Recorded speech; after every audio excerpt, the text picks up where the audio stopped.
Hola, ¿cómo están? Bueno, espero que bien. En esta segunda clase vamos a abordar un poco cómo son los modos, las técnicas, las estrategias de la comunicación en nuestro EVA. En principio siempre tenemos un primer acercamiento que tenemos cuando pasamos de la presencialidad a la virtualidad, sobre todo en estas circunstancias en que fueron absolutamente irrumpió la virtualidad en nuestras vidas. Decía, los primeros pasos que hacemos es intentar trasladar todo lo que estamos haciendo en la presencialidad a la virtualidad, sin una adaptación, sin una mayor adaptación. Entonces lo que intentamos hacer es como si fuese copiar y pegar, pasamos de la presencialidad, todo lo que, de recursos, contenidos, actividades, a la virtualidad. Pero no se trata de replicar la experiencia personal de la presencialidad en la virtualidad. Tampoco se trata de pensar provisionalmente en el entorno virtual de aprendizaje. No podemos pensarlo hasta una fecha determinada y después vemos cómo seguimos. Porque en realidad tenemos que pensar ese entorno virtual como un todo, en principio, que se va a dar exclusivamente en la virtualidad de forma remota y a distancia, pero que también posteriormente se va a ir integrando a ese entorno la presencialidad. De manera que tenemos que pensarlo en una primera instancia absolutamente remota, virtual, pero ya en una segunda instancia, en el mediano plazo, en forma híbrida o mezclada, como se llama.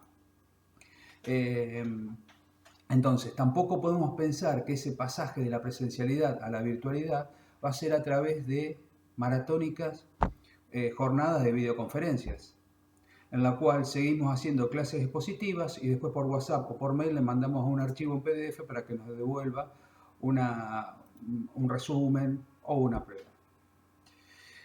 Creo que estamos en un momento en el cual podemos consolidar estos procesos de innovación, estas formas de enseñanza remota, a distancia, y estamos en digamos, nos obliga a la circunstancia y creo que podemos aprovecharlo para naturalizar la cultura digital. Entonces, una estrategia exitosa en cuanto exitosa de contenidos, de aprendizajes a la distancia y de forma remota fue pensar, o es pensar, todos esos contenidos, cómo dialogan entre ellos en una infinita línea transmedia. Esa narrativa transmedia nos va a proponer diálogos sincrónicos y diálogos asincrónicos. Esa línea de narrativa transmedia, esa línea infinita, continua de narrativa transmedia, muchas veces van a tener al alumno, a la alumna en un rol pasivo respecto a los contenidos, respecto a la comunicación, pero en otros momentos va a tener un diálogo sincrónico y de activo, absolutamente activo. Va a tomar el rol de prosumidor, es decir, va a tomar el rol de un alumno, una alumna que no solamente consume los contenidos que nosotros le estamos proponiendo, sino que además produce contenido. Por eso prosumidor es el término adecuado. Ese prosumidor, basado en algunas teorías de algunos comunicadores, ese prosumidor lo que va a hacer es producir el contenido que va a consumir, crear el contenido, pero también lo va a transitar por distintas plataformas, con distintas narrativas, con distintas miradas, va a ser colaborativo.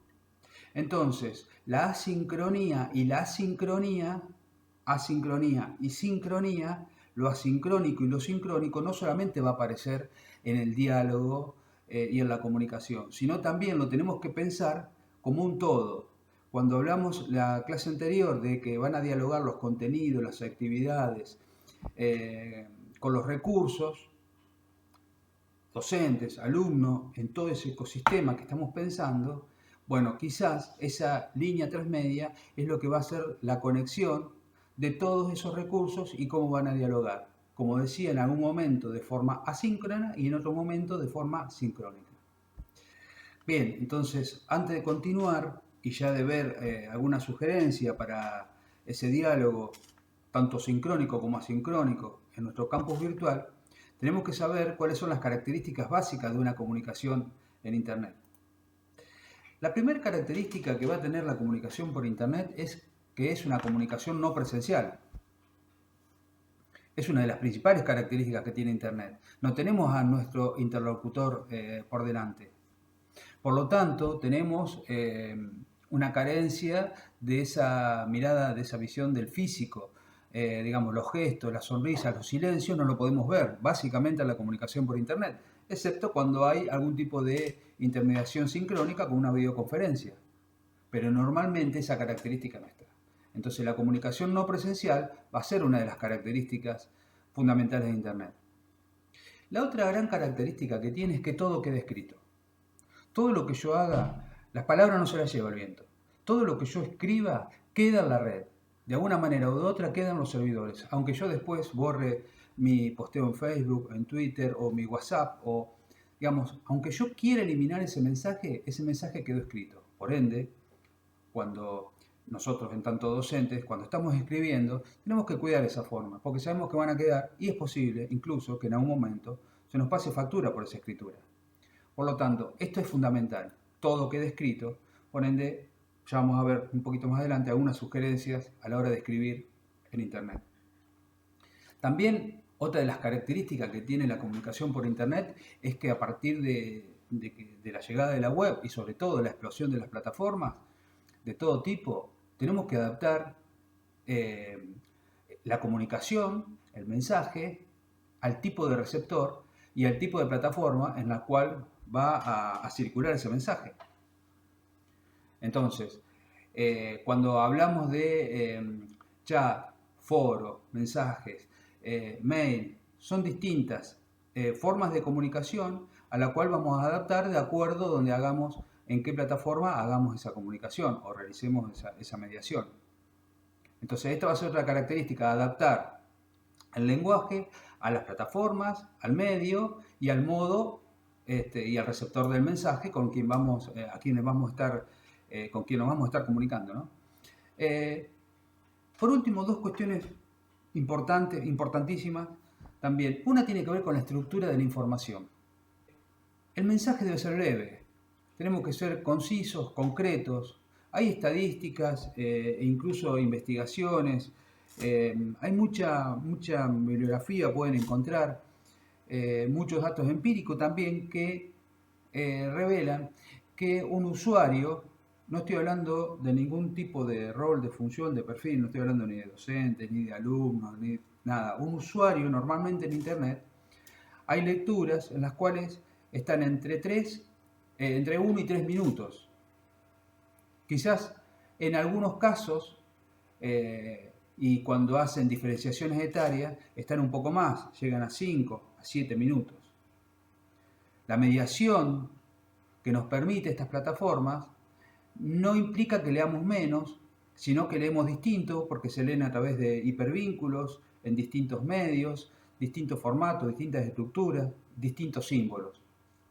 Pero tenemos que tener en cuenta, si estamos emitiendo un mensaje escrito, de ser breve, de ser concreto, porque el usuario tipo no pasa mucho tiempo en la lectura de los mensajes. Por lo tanto, si nosotros escribimos largos mensajes, sabemos que no van a ser leídos, no van a ser interpretados como queremos, o que se va a desviar nuestro pensamiento, necesariamente se va a desviar a otros hipertextos. Y eso entonces, y esta es otra de las características de Internet, por ahora la última que vamos a mencionar, hace que podamos enriquecer nuestros textos con referencias externas. Y esas referencias externas precisamente van a ser hipervínculos, que en muchos casos van a ser hipertextos, con lo cual un texto breve lo podemos ir ampliando, no en un mismo mensaje, sino a partir de referencias externas. Yo puedo escribir un breve texto, pero con varias referencias que van a terminar de darle completitud a ese mensaje. Estas características son las que vamos a tener que tener en cuenta a la hora de comenzar a preparar nuestros diálogos de todos esos contenidos y con los alumnos, con las alumnas. Yendo ya entonces a la comunicación o los modos de comunicación que tenemos y particularmente cómo lo vamos a adaptar a nuestro EVA, tenemos que pensar en lo siguiente. Cuando tenemos una formación de este tipo online, tenemos que pensar cuándo es conveniente un mensaje sincrónico y cuándo es conveniente un tipo de comunicación asincrónica. Y para eso tenemos que ponernos en la piel de nuestros alumnos, de nuestras alumnas. Y también tenemos que pensar ese contenido. Ese contenido, ¿cuál sería el resultado si yo lo trato en los modos de comunicación de forma sincrónica o de forma asincrónica? ¿Los resultados que voy a tener van a ser los mismos? ¿Los resultados que voy a proponerle a estos participantes van a ser los que yo espero? ¿Qué pasa si yo ese contenido, en lugar de poder presentarlo en una videoconferencia, lo presento en una presentación multimedial, en forma asincrónica? ¿Cuáles van a ser los resultados? Por otro lado, están todos los alumnos, todas las alumnas de poder participar de ese tipo de comunicación sincrónica o asincrónica.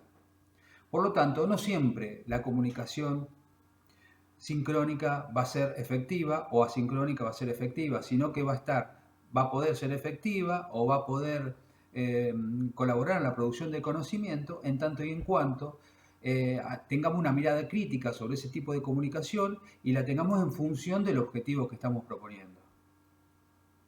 Para eso hay algunas cuestiones que nos va a llevar a que la programación de los trabajos tenga que promover la colaboración entre estudiantes y que sea un trabajo con una mirada crítica. Si son trabajos críticos colaborativos, seguramente no solamente individualmente, sino en forma conjunta, las estudiantes van a ir construyendo su propio conocimiento, creando sus propios contenidos, además de consumiéndolos. Siempre a partir de un trabajo colaborativo, colectivo, reticular y crítico. ¿Cuáles son las formas que tenemos de comunicarnos? Bueno, tenemos distintas herramientas para los dos tipos de comunicación. Una forma de comunicación sincrónica y una forma de comunicación asincrónica. La forma de comunicación sincrónica es cuando dos o más usuarios se reúnen en un mismo tiempo, se llama tiempo real, en un mismo tiempo, en un mismo momento, independientemente de la ubicación geográfica en que se encuentren. Las clásicas videoconferencias es un ejemplo. También puede ser un chat en el cual no tenemos la posibilidad del video, pero sí tenemos la posibilidad de interactuar en tiempo real, vuelvo a repetir, mismo momento, en una misma plataforma, en una misma dirección IP técnicamente, o URL técnicamente, y independientemente del lugar geográfico donde estamos. Tenemos videoconferencias, tenemos chat y también tenemos audio. Una llamada telefónica, una comunicación solamente con audio, también es sincrónica. Y por otro lado tenemos la comunicación asincrónica, en el cual la comunicación se va a suceder en distintos tiempos y en distintos lugares. Por ejemplo, yo envío un mail a cada uno de ustedes y ustedes pueden estar recibiendo en este momento, mejor dicho, todos los van a recibir en el mismo momento, pero cada uno de ustedes lo va a leer en distintos momentos. Entonces yo puedo pensar una estrategia para eso. No hace falta que estemos en el mismo lugar en el mismo momento. Cuando yo activo una clase virtual, no hace falta que ustedes estén esperando a las 8 de la mañana, a las 9 de la mañana o a las 10 a que yo active la clase. Porque precisamente la activación, el subir todos esos contenidos, está pensado de un modo asincrónico. Por lo tanto, yo puedo subirla en algún momento y cada uno de ustedes la va a ir consumiendo, va a ir accediendo al material en los momentos que puedan, cuando tengan ganas, cuando estén con ganas especialmente de ponerse a trabajar con el curso. Eso es una comunicación asincrónica. Los foros son comunicaciones asincrónicas. ¿Por qué? Porque en realidad no hace falta que estemos en el mismo momento, todos conectados para algún tipo de consulta, de duda, de debate, de pregunta. Entonces el mail, el foro, los mensajes de textos, son herramientas que hacen a la asincronía, mientras que las videoconferencias, los chats, son herramientas que hacen a los mensajes sincrónicos. Entonces tenemos lo sincrónico en tiempo real y lo asincrónico en tiempo no real. Ahora bien, entonces en función de esto vuelvo al principio, los mismos contenidos que yo planteo de forma asíncrona o de forma síncrona, ¿obtengo los mismos resultados? Es necesario que yo realmente haga todo en forma sincrónica? ¿Es necesario que los estudiantes estén en el mismo momento, a la misma hora que estaban en la escuela, todos reunidos a través de una plataforma? ¿Es justo? ¿Conduce a la igualdad? Si tenemos otros métodos, otras herramientas. Entonces, y volviendo a lo que decía antes, las maratónicas jornadas de videoconferencia en relación o en definitiva terminan siendo un obstáculo para el proceso de enseñanza-aprendizaje. Abusar de ella termina siendo un obstáculo. Ahora bien, esa misma comunicación puede darse y va a estar en función también de los destinatarios. Entonces, si yo tengo tres tipos de comunicación básicamente: unidireccional, bidireccional y multidireccional. ¿Esto qué significa? Unidireccional, yo envío una noticia y no espero que nadie me responda, porque en realidad no necesito que la otra persona me responda. Yo le estoy dando una novedad para que se informe de tal situación. Hola, ¿cómo están? Les dejo colgada la clase número 2 para que puedan acceder cuando quieran. Cualquier duda, cualquier consulta, lo vamos a hacer en el foro de consultas. Si alguien todavía no se presentó, queremos conocernos, vamos al foro de presentación. Eso es un mensaje unidireccional, porque en realidad yo lo estoy informando, le estoy recordando, le estoy diciendo, miren, ya tenemos la clase disponible. Puede suceder también que haya un mensaje bidireccional en el cual yo me estoy comunicando con una persona en particular. Julián, ¿qué te pasa que hace mucho que no entras? Julián, no tengo noticias tuyas, ¿va todo bien? ¿Necesitas ayuda? Julián, ¿tuviste algún tipo de inconveniente? Julián, el trabajo que hiciste está espectacular. Julián, mira, te faltó resolver el punto 4, a lo mejor si no tuviste conectividad avísame que lo vemos de otra manera. Y estoy esperando que Julián me conteste. Y después tenemos los mensajes multidireccionales. Cuando hablamos hacia todo, cuando esperamos que un debate sea abierto, cuando esperamos que de un foro, de una consulta, participen todos o por lo menos la gran mayoría. Lo mismo tenemos los mensajes sincrónicos, es decir, por videoconferencia, por chat o por teléfono, de la misma manera. Tenemos mensajes bidireccionales y multidireccionales. Pero básicamente esto se da en la asincronía. Así que tenemos que comenzar a atender a estas cuestiones, si nos conviene, si es conveniente, si hace al contenido, al diálogo, la asincronía o la sincronía. Básicamente la comunicación mayoritariamente es asincrónica, y después la sincronía lo que nos va a permitir es terminar o seguir acompañando, seguir componiendo, seguir colaborando en la construcción de ese conocimiento. Entonces, vamos a ver algunas técnicas que nos va a permitir todos estos mensajes que estuvimos viendo, todas estas características que estuvimos viendo, realmente cómo tenemos que plasmarla en un EVA. Entonces, frente al lenguaje oral habitual en nuestras comunicaciones, el lenguaje verbal escrito tiene sus propias características y presenta sus ventajas y sus desventajas. Vamos a considerar entonces algunas de ellas, algunas técnicas para comenzar esa comunicación escrita. En primer lugar, tenemos que tener un dominio básico de las técnicas de escritura. Obviamente no es conveniente escribir con errores ortográficos, incluso si tenemos dudas podemos escribir en algún procesador de textos, corregir todos los errores, ya que el procesador nos va indicando cuando nos equivocamos en algún error, y después ese mensaje copiarlo y pegarlo en el foro o en el mail, o la plataforma que estemos utilizando para comunicarnos con nuestros alumnos, con nuestras alumnas. Pero también hace a las reglas gramaticales, es decir, vamos a revisar el mensaje antes de leerlo. Podemos utilizar distintos recursos estilísticos, un vocabulario enriquecido, variado, pero el registro tiene que ser correctamente escrito y redactado. Es una norma básica, primaria. También cada uno de nosotros tenemos distintas habilidades, en más o en menor medida tenemos distintas habilidades para la escritura.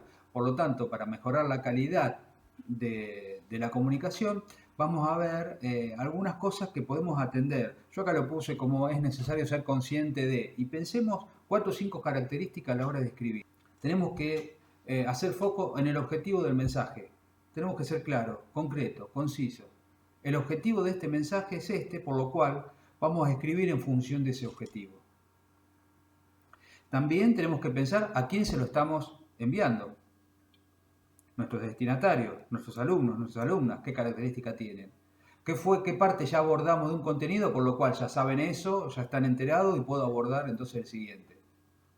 Los destinatarios va a ser fundamental, tanto como el objetivo del mensaje. Después también el tipo de la situación de la comunicación. ¿Es sincrónica o es asincrónica? ¿Estoy enviando un mensaje de texto en un foro o estoy enviando en un WhatsApp o en un mail? Esa situación también va a ser determinante. Por otro lado, el grado de formalidad, y esto no es menor. Cualquiera de estos registros, sobre todo en el ámbito educativo, requiere de la formalidad. Después podemos comunicarnos con nuestros alumnos informalmente por WhatsApp o por donde sea. Y seguramente nos podemos juntar en un bar a tomar algo, o a comer un asado, o lo que sea, y seguramente vamos a mantener nuestra informalidad. Ahora, en el ámbito académico, en la escuela, en estas plataformas virtuales, tenemos que mantener la formalidad. Ese grado de formalidad va a estar dado, va a estar redondeado, cerrado, en función del objetivo, de los destinatarios y de la situación que veníamos viendo. Pero no tenemos que perder de vista ese grado de formalidad para no confundir incluso a nuestros alumnos. Nosotros mismos podemos ser docentes y compañeros, amigos o estar en situaciones de divertimento con los mismos alumnos, pero después hay momentos para una cosa y momentos para otra. En este caso, la formalidad se impone. Y por último, y ya para ir cerrando, como decía al principio, la carencia de estímulo físico que representa el lenguaje cuando estamos en forma presencial, ese lenguaje verbal, cuando estamos presencialmente a través de gestos, de cambios en nuestro humor, en nuestra cara, de vínculos, de voz, de movimiento del cuerpo, eso lo tenemos ausente. Por lo tanto, tenemos que hacer o elaborar un texto un poco más tranquilamente, concretando ideas, tiene que ser un mensaje breve y tenemos que, como decía, explicar claramente qué queremos expresar, pero también tenemos que otorgar un tiempo para reflexionar. No necesariamente tengo que escribir un mensaje y enviarlo ya, sino que una vez que lo cerremos pensemos si realmente ese mensaje cumple con los requisitos que estuvimos pensando y después de una breve reflexión de ese tiempo que pensemos, si está bien, lo enviamos.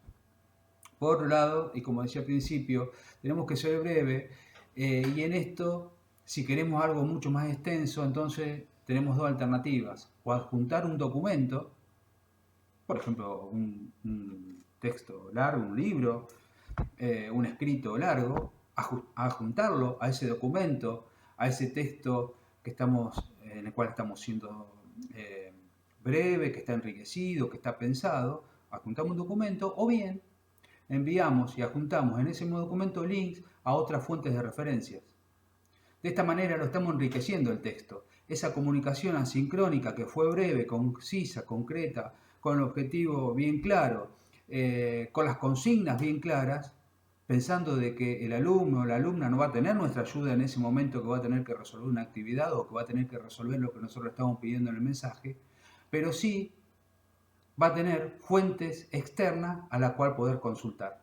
Entonces, lo que vimos hasta ahora fueron los modos en que se produce la comunicación, tanto en forma sincrónica y asincrónica, algunas técnicas, algunas sugerencias, algunos cuidados, conocer un poco más qué pasa con la comunicación en Internet. Lo que vamos a ver ahora, entonces, es cómo esa comunicación se plasma en el ecosistema que están pensando, que están creando para el acompañamiento en la virtualidad, a la distancia, de forma remota, para sostener el vínculo, en algunos casos con los alumnos, con las alumnas, pero en otros casos con las familias. Por lo tanto, hay que prestar especial atención a la forma en que nos vamos a comunicar. Ya vamos a ver que Telegram es una aplicación de mensajería que se adapta muy bien para algunos niveles, para algunos contextos, para algunas necesidades. Se adapta muy bien. Sí, tenemos que tener en cuenta las sugerencias que le fui diciendo respecto de la construcción, la creación de ese mensaje para que tenga una interacción adecuada.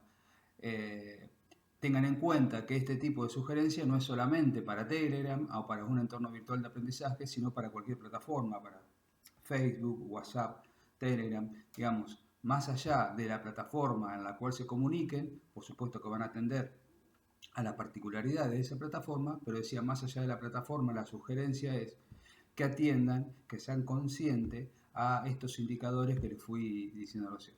Así que ahora continuamos ya trabajando en nuestro prototipo, en la creación del ecosistema para el acompañamiento de la virtualidad. Seguimos por ahí.